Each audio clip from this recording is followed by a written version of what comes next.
mama sakara kondare re re re rakandara kandare re shabara bho rakondara kama mama mama sakara kondare re re re re re re re re re rabar rabar bho shakara kondara kama mama mama rakandara kandara kaba baba baba ప్రభు నాయన ఈ 2వ ఆరాధనలో పాటల్లో తోడుగా ఉండి నడిపించావు, వాక్య పఠనంలో తోడుగా ఉండి నడిపించండి, వాక్య గ్రహింపు మీ బిడ్డలందరికీ దయచేయండి, సమస్తము క్రమముగా మర్యాదగా జరిగించి నడిపించి సాయించమని, నోటికి బూరగా ఉండి వాడుకోమని యేసుక్రీస్తు ప్రియనామములో అడుగుచున్నాం తండ్రి, ఆమేన్.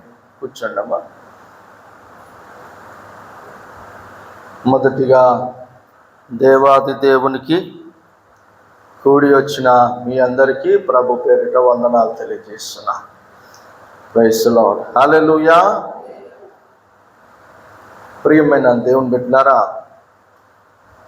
2 సమూయేలు గ్రంథము 15వ అధ్యాయం 27వ వచనము మూల వాక్యము. ఈరోజు 2 సమూయేలు గ్రంథము 15వ అధ్యాయము 27వ వచనము, యాజకుడైన సాదోకుతో ఇట్లా నేను, సాదోకు నీవు దీర్ఘదర్శివి కావా? శుభమంది నీవును నీ కుమారుడకు అహిమయస్సు అబ్యతారునకు పుట్టిన యోనాతాను అను మీరిద్దరు కుమారులను పట్టణమునకు పోవలెను. ప్రియమైన దేవుని బిడ్డలారా, మొదటిగా మీకు నేను ఉపోద్ఘాతం తెలియజేసి తర్వాత అంశాన్ని చదివినిపిస్తాను. దావీదు అంటున్నాడు సాదోకు ప్రవక్తతో. ఈరోజు మన అంశము సాదోకు ప్రవక్త. సాదోకు నువ్వు దీర్ఘదర్శివి కాదా అంటే ఏంటిది? నువ్వు ప్రవక్తవు కాదా అంటున్నాడు. సాదోకు ప్రవక్త కూడా సమూయేలు పాఠశాలలో, సమూయేలు ప్రవక్తల పాఠశాలలో విద్యార్థి. హల్లెలూయా, విద్యార్థి. అయితే దావీదు తన ఏలుబడిలో తన రాజ్యాన్ని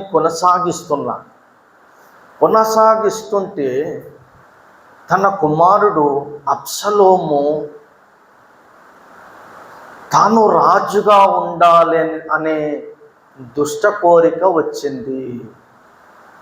ఒకవేళ దావీదు రాజ్య పరిపాలన బాలేదు, న్యాయమైన పరిపాలన చేయట్లేదు, అన్యాయమైన పరిపాలన చేస్తున్నాడు, అధర్మమైన పరిపాలన చేస్తున్నాడు, అసత్యమైన పరిపాలన చేస్తున్నాడంటే వాళ్ళ ఇంట్లో నుండి ఒక రాజు ఎన్నుకుంటే అది సబబు.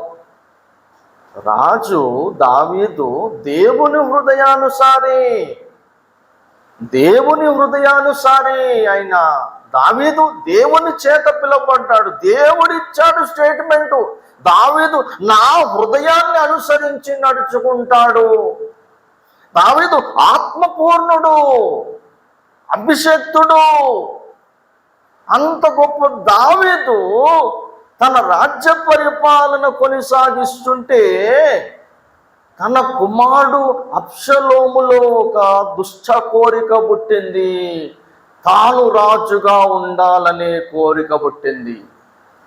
తర్వాత తనకు తగిన సైన్యాన్ని ఏర్పాటు చేసుకున్నాడు.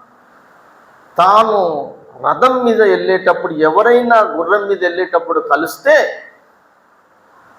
వాళ్ళు వందనం తెలియజేస్తే వారిని చేయబట్టుకొని సెకండ్ ఇచ్చి ముద్దు పెట్టి పంపిస్తాడు. అంటే అభిమానం పెరగడానికి. మరొక చోట ఒక ఆయన అడిగి, నీకేం న్యాయమైంది మా తండ్రి రాజ్యంలో అంటే, ఇలా న్యాయం చేశాడు దావీదు మహారాజ్ అంటే నేనుంటే ఇంకెక్కువ న్యాయం చేస్తుండే రాజుగా ఉంటే, నేను రాజుగా ఉంటే నీకు ఇంకా న్యాయం జరిగేది అనేవాడు. దావీదుతో మరొక వ్యక్తి, సైనికుడు, బలమైన వ్యక్తి సహాయం అయ్యాడు. క్షమించండి, అబ్షలోముకి మరొక బలమైన వ్యక్తి సహాయం అయ్యాడు. అబ్షలోము యొక్క దుష్ట కోరికను నెరవేర్చడానికి, చక్కటి సలహాలు ఇవ్వడానికి. ఏంటిది అంటే, దావీదును ఎలా చంపేయాలి, దావీదును చంపేసి అబ్షలోము రాజు కావాలని కోరిక పుట్టింది. ఒకవేళ రాజు చనిపోయాక తన తదాంతరము కుమారుడు రాజు అవుతాడంటే అది న్యాయమే. కానీ తండ్రి రాజ్య పరిపాలనే విశేషమైందంటే ఆయనను చంపేసి ఈయన రాజు కావాలనుకుంటున్నాడు, సొంత కుమారుడు. కొందరి జీవితాల్లో, క్రైస్తవులైనా దేవుని సేవకులైనా, ఫ్యామిలీ ఇష్యూస్ అనేది కామన్. కుటుంబ సమస్యలు. దావీదు అభిషక్తుడు, దేవుని వెంబడించేవాడు, కన్న కొడుకు తండ్రిని చంపడానికి సిద్ధపడ్డాడు. అంటే దేవుణ్ణి నమ్మిన దావీదు కుటుంబంలో కూడా తన ఫ్యామిలీ, తన కుటుంబంలో తన తనయుడే తన్ను చంపడానికి సిద్ధపడ్డాడు అంటే ఎంత భయంకరమైన పరిస్థితి. అట్లా సేవకుల కుటుంబంలో, కొంతమంది క్రైస్తవుల కుటుంబంలో కుటుంబ సమస్యల వ్యవహారం కంపల్సరీ ఎదుర్కొంటారు. తన్నింటి వారే తనకు శత్రువులు అవుతారు. అక్కచెల్లెళ్ళు, అన్నదమ్ముళ్ళు శత్రువులు అవుతారు. తల్లిదండ్రులు పిల్లలకు అప్పచెప్తారు, పిల్లలు తల్లిదండ్రుల మరణానికి అప్పచెప్తారు, తల్లిదండ్రులు పిల్లలకు మరణానికి అప్పచెప్తారు. అంచె దినములో అని రాయబడి ఉంది. ప్రియ సంగమా, దావీదుకు భయమైంది. దావీదు తలంచుకుంటే అబ్షలోముని క్షణంలో చంపేయగలడు. కానీ దావీదు కన్న కుమారుడు కదా అబ్షలోము, అజానుభావుడు, చక్కని మోకాళ్ళ వరకు వెంట్రుకలు గల నిగనిగలాడే హ్యాండ్సమ్ మ్యాన్, అందగాడు. కానీ ఎంత అందం ఉంటే ఏం లాభము, తండ్రిని చంపాలనే దుష్ట కోరిక రావడము, అది దురదృష్టకరము కదా, అది మంచిది కాదు కదా. దావీదుకు భయం అయిపోయి దావీదు సైన్యము పట్టణం మొదలుపెట్టి అరణ్యంలోకి వెళ్ళడానికి బయలుదేరారు. అరణ్యానికి బయలుదేరారు. వారితో పాటు సాదోకు ప్రవక్త మందసము తీసుకొని పట్టణం అవతల వరకు దావీదుతో వస్తున్నాడు. దావీదు అంటున్నాడు, సాదోకు, నీవు దీర్ఘదర్శివి కాదా, నువ్వు ప్రవక్తవు కాదా, మందసం ఎందుకు తీసుకొస్తున్నావు నాతో పాటు? మందసము తిరిగి పట్టణానికి, యెరూషలేము దేవాలయంలోకి తీసుకెళ్ళిపో, నువ్వు వెళ్ళిపో. నువ్వు పట్టణంలో ఉంటే అబ్షలోముకు సహకరిస్తున్న ఒక సహకారి, వాడు ఏమి కుట్ర చేస్తున్నాడో నీవు నాకు సమాచారం తెలియజేస్తావు కదా. నీవు నాతో ఉంటే లాభం ఏంటిది? ఒకవేళ దేవుని చిత్తం లేదు, మందసము వెళ్ళిపోవాలి, మన పట్టణం నుండి మందసము తొలగిపోవాలంటే ఆయన ఇష్టము. నా మట్టుకైతే నేను చెప్తున్నాను, మందసము తిరిగి తీసుకెళ్ళిపో అని అంటాడు. అప్పుడు సాదోకు దావీదు మాటిని తనతో పాటు మరొక యాజకుడు, తన కుమారులు, ఇద్దరు కుమారులు, సాదోకు కుమారుడు, మరొక యాజకుడు కుమారుడు, ఇద్దరు కలిసి మందసాన్ని తిరిగి పట్టణంలోకి తీసుకెళ్ళిపోతారు. హల్లెలూయా. అప్పుడు దావీదు కొండెక్కుతున్నాడు. తనతో పాటు తన సైన్యం కొండెక్కుతూ ముఖం మీద, తల మీద ఒక గుడ్డ వేసుకొని ఏడుస్తూ దావీదు జోళ్ళు లేకుండా, చెప్పులు లేకుండా ఎక్కుతున్నాడు. ఏడుస్తూ ఎక్కుతున్నాడు ఒక కొండ. ఎందుకు? తన కుమారుడు చంపాలని నిర్ణయం తీసుకున్నప్పుడు దాక్కునడానికి పట్టణం మొదలెట్టి పారిపోతున్నాడు దావీదు సైన్యం కూడా కొండెక్కుతూ తల మీద ఒక గుడ్డెట్టుకొని ఒక గుడ్డ పెట్టుకొని వాళ్ళు కూడా ఏడుస్తున్నారు. అక్కడ కొండెక్కిన తర్వాత అక్కడ చిన్న మందిరం ఉన్నది. హల్లెలూయా.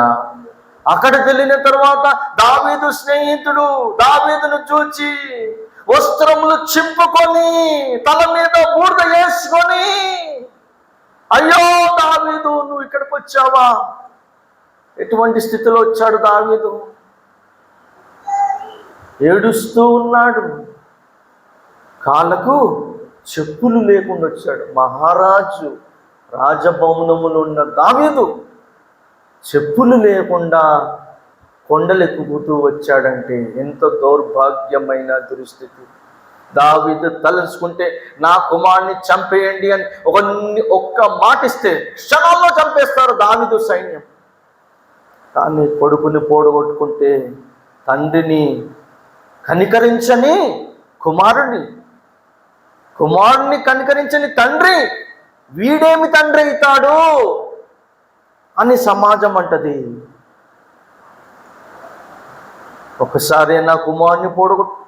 దావీదుకు చాలా ఇష్టము అబ్షలోము అంటే, కానీ అబ్షలోములో ఉన్న ఆ దుష్ట కోరిక భయంకరమైంది.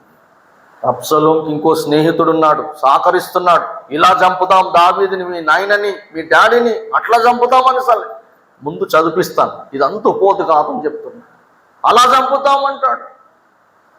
దావీదు దేవునికి ప్రార్థన చేసి అబ్షలోముకి బాహుగా ఐడియాలు సహకరిస్తున్న వ్యక్తి ఆలోచనలు తారుమారు చెయ్యి చెదరగొట్టని దేవునికి ప్రార్థన చేస్తాడు.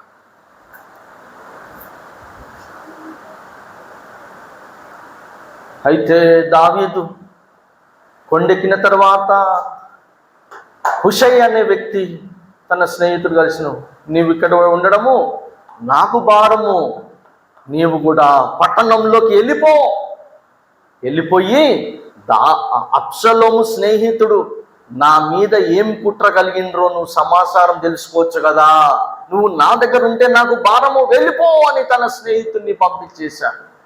నువ్వు ఇలా చెప్పు, అబ్షలోము దగ్గరికి వెళ్ళి నీ తండ్రి రాజుకు నేను దాసుడను, దావీదుకు నేను దాసుడను, ప్రభు నీకు కూడా దాసుడను అని చెప్పు అబ్షలోముకి. అప్పుడు అతడు నిన్నేమన్నాడు, కానీ తన స్నేహితుడు ఎవడైతే నా మీద ఇంకెక్కువ పన్నాగం చేస్తున్నాడో, నన్ను చంపాలని వాని కుట్ర నువ్వు తెలుసుకుంటావు వాళ్ళ దగ్గర ఉండి. అది తెలుసుకొని సాదోకు యాజకుడికి ప్రవక్తకు తెలియజేస్తే సాదోకు ప్రవక్త నాకు సమాచారం అందిస్తాడు, నన్ను ఎలా చంపాలని చూస్తున్నారో.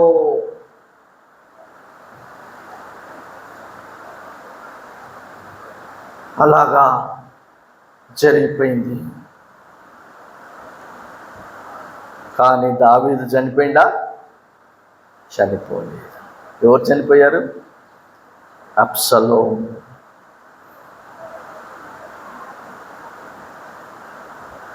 ఇంటికి వెళ్ళినాక చదవండి, 2 సమూయేలు 18వ అధ్యాయంలో అబ్షలోము మరణం ఉంటుంది.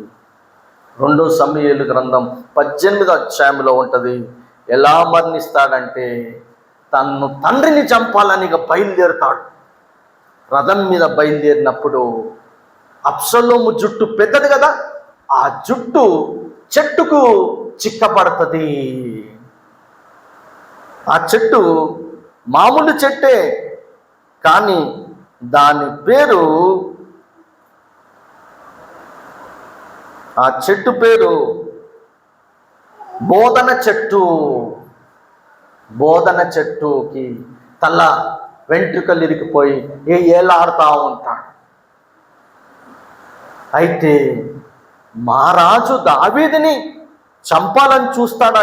ఈ అబ్షలోము కుమారుడైతే ఉంది, అబ్షలోముని చంపడానికి కొంతమంది దావీదు తరఫున సైన్యం బయలుదేరింది.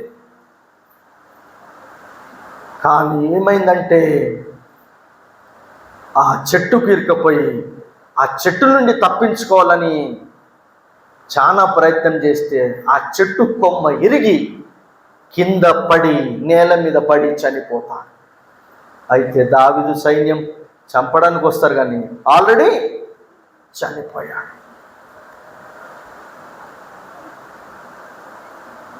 అయినా దావీదు సంతోషించాడా? అయ్యో నా ప్రియమైన కుమారుడా అబ్షలోము, నువ్వు ఈ విధంగా మన్నిస్తావని నేను అనుకోలేదు. అబ్షలోము నా కుమారుడా అని ఏడ్చింది. దావీదుకున్న ప్రేమ చూడు. తన్ను చంపాలనే ప్రయత్నం చేసిండు తన కన్న కొడుకు. కానీ తన కన్న కొడుకు చనిపోతే దావీదు ఆవేదన, బాధ చూడండి. ఆ తండ్రి ఘోష గొప్పది. ఇప్పుడు మనము వాక్యంలోకి వెళ్తాం. 2 సమూయేలు గ్రంథం 15వ అధ్యాయం 25 నుంచి చదువుతాను. 2 సమూయేలు గ్రంథం 15వ అధ్యాయం 25వ వచనం. అప్పుడు రాజు సాదోకును పిలిచి, దేవుని మందసమును పట్టణములోనికి తిరిగి తీసుకొని పొమ్ము. యెహోవా దృష్టికి నేను అనుగ్రహం పొందిన ఎడల ఆయన నన్ను తిరిగి రప్పించి దానిని తన నివాస స్థానమును నాకు చూపించును. నీ యందు నాకిష్టము లేదని ఆయన సెలవిచ్చిన ఎడల ఆయన చిత్తము నీ దృష్టికి అనుకూలమైనట్టున్న ఎడల జరిగించమని నేను చెప్పుదునని పలికి యాజకుడైన సాదోకుతో ఇట్లనెను, సాదోకు, నీవు దీర్ఘదర్శివి కాదా? అంటే నువ్వు ప్రవక్తవు కాదా? శుభమంది నీవును నీ కుమారుడకు అహిమయస్సు అబ్యతారునకు పుట్టిన యోనాతాను అను మీ 2 కుమారులను పట్టణమునకు పోవలెను. ఆలకించుము. నీ యొద్ద నుండి నాకు రూఢి అయిన సమాచారం వచ్చే వరకు నేను అరణ్యమందలి రేవుల దగ్గర నిలిచి ఉందును. కాబట్టి సాదోకును అబ్యతారును దేవుని మందసమును యెరూషలేమునకు తిరిగి తీసుకొని అక్కడ నిలిచిరి. ఇప్పుడు మనము 30వ వచనం నుంచి చదువుకుంటాం. అదే అధ్యాయం 15వ అధ్యాయం 30వ వచనం నుంచి. అయితే దావీదు ఒలీవ చెట్ల కొండ ఎక్కుచు ఏడుచుచు, చూడండి దావీదు ఏడుస్తున్నాడు, ఏడుచుచు తల కప్పుకొని పాదరక్షకులు లేకుండా, పాదరక్షకులు అంటే చెప్పులు లేకుండా కాలినడకను వెళ్ళెను. అతని యొద్దనున్న జనులందరూ తలలు కప్పుకొని ఏడ్చుచు కొండ ఎక్కిరి. అంతలో ఒకడు వచ్చి అబ్షలోము చేసిన కుట్రలో అహీతోపేలు, చూడండి అబ్షలోముకు సలహాలు ఇస్తున్నాడు, ఇంకెక్కువ మీ నాన్నని ఎలా చంపాలో ఐడియా ఇస్తున్నాడు. అతని పేరు అహీతోపేలు. చేరి ఉన్నాడని దావీదునకు తెలియజేయగా దావీదు యెహోవా అహీతోపేలు యొక్క ఆలోచనను చెడగొట్టమని ప్రార్థన చేసెను. అంటే ఏంటిది?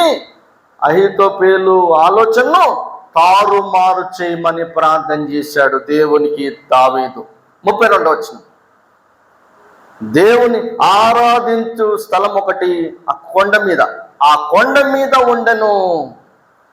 వారు అచ్చటికి రాగా అర్కీయుడైన హుషాయి పై వస్త్రములు చింపుకొని తల మీద ధూళి పోసుకొని వచ్చి రాజును దర్శనము చేసెను. రాజు అంటున్నాడు ఎవరితో? హుషాయితో. రాజు, నీవు నాతో కూడా వచ్చిన ఎడల నాకు భారముగా ఉందువు. నీవు పట్టణమునకు తిరిగిపోయి, రాజా, ఇంతవరకు నీ తండ్రికి నేను సేవ చేసినట్టు ఇకను నీకు సేవ చేసేదని అబ్షలోముతో చెప్పిన ఎడల నీవు నా పక్షపు వాడవై ఉండి అహీతోపేలు యొక్క ఆలోచనను చెడగొట్టగలవు. అక్కడ యాజకులైన సాదోకును అబ్యతారును నీకు సహాయకులుగా నుందురు.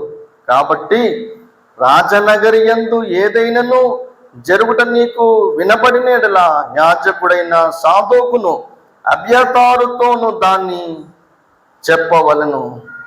సాదోకు కుమారుడైన అహిమయస్సు, అబ్యతారు కుమారుడైన యోనాతాను అను వారి 2 కుమారులు అచ్చటనున్నారు. నీకు వినబడినదంతయు వారి చేత నా యొద్దకు వర్తమానం చేయమని చెప్పి అతనిని, హుషైని, దావీదు స్నేహితుడైన హుషైని పంపివేశను. దావీదు స్నేహితుడైన హుషై పట్టణములకు వచ్చుచుండగా అబ్షలోమును యెరూషలేము చేరెను. చూడండి, సాదోకు కుమారుడు 36వ వచనంలో సాదోకు కుమారుడు అహిమయస్సు, అబ్యతారు కుమారుడైన యోనాతాను. సౌలు కుమారుడు పేరు ఏం పేరు? యోనాతాను. ఆ యోనాతాను వేరే, అబ్యతారు కుమారుడైన యోనాతాను వేరే. అయితే ఊరిమ్ము తుమ్మిమ్ము అని 2 సాదోకు ఏదైతే దేవుడికి బయలుపరచబడతాదో, దేవుని చేత ఏదైతే బయలుపరచబడుతుందో సాదోకు ఊరిమ్ము తుమ్మిమ్ముకు తెలియజేస్తే ఊరిమ్ము తుమ్మిమ్ము సమాచారం అందించేవారు. అందుకే దావీదు అంటున్నాడు, ఇప్పుడు ఈ పరిస్థితిలో నీలాంటి ప్రవక్త ఉన్నాడా సాదోకు అంటున్నాడు దావీదు.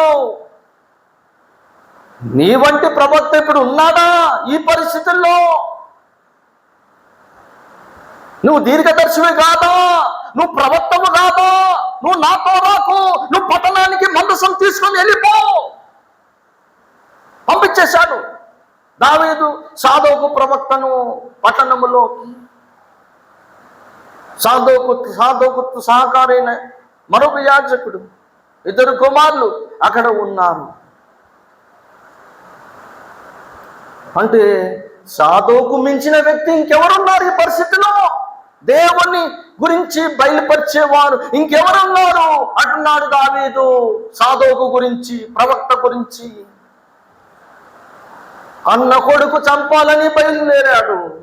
దావీదు కొండలకు చెప్పులు లేకుండా పారిపోయాడు. ఎవరికి కనపడితే సిగ్గుపోతుందని తల మీద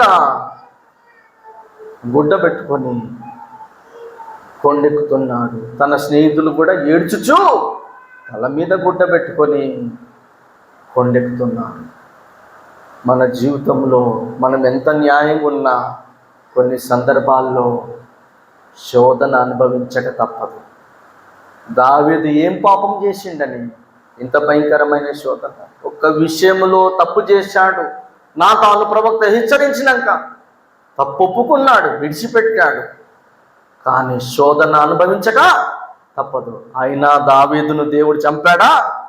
లేదు, దావీదును బ్రతికించాడు.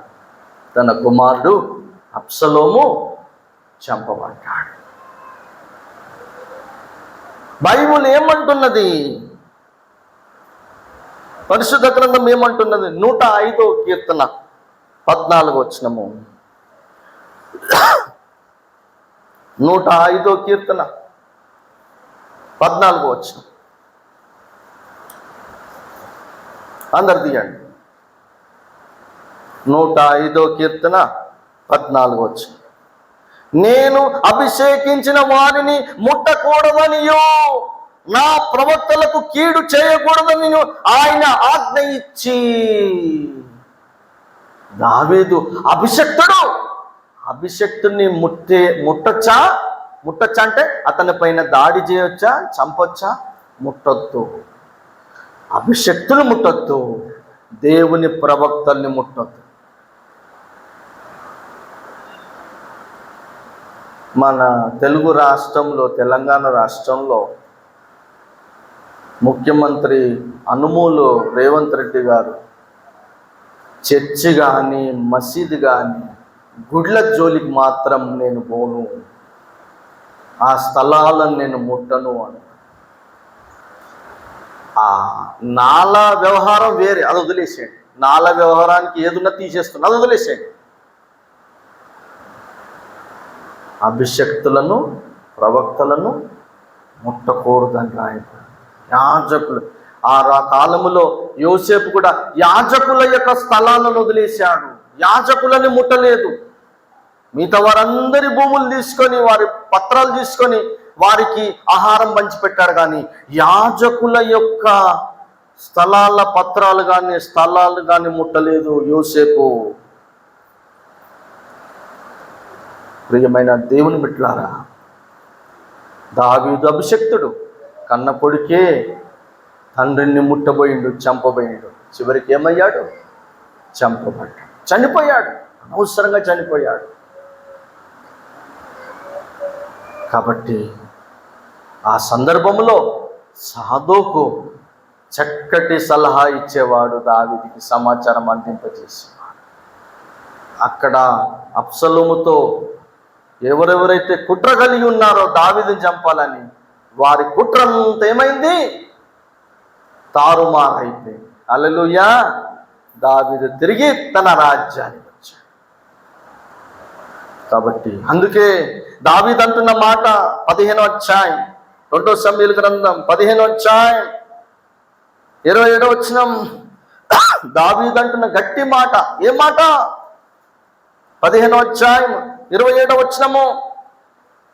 యాజకుడైన సాదోకుతో దావీదు అంటున్నాడు, ఇట్లా నేను సాదోకు, నీవు దీర్ఘదర్శివి కావా? దీర్ఘదర్శి, నువ్వు ప్రవక్తవు కావా? శుభమంది నీవును నీ కుమారుడు అహిమయస్సు అభ్యతారమునకు పుట్టిన యోనాతాను అను మీ 2 కుమారులు పట్టణమునకు మందసము తీసుకొని పోవలను. ఒకవేళ దేవుని చిత్తం మందసం మనతో ఉండాలంటే ఉంటది, పోవాలంటే పోతుంది. కానీ నా మాట విని నాతో రాకు, నువ్వు పట్టణానికి వెళ్ళిపో అని ప్రవక్తను పంపించేశాడు దావీదు. దావీదు కొండలకు వెళ్ళిపోయాడు, చెప్పులు లేకుండా, తలకు గుడ్డ కప్పుకొని ఎవరు గుర్తుపట్టకుండా తలకు. దావీదు సైన్యం కూడా ఏడుస్తూ గుడ్డ కప్పుకొని వెళ్తున్నా.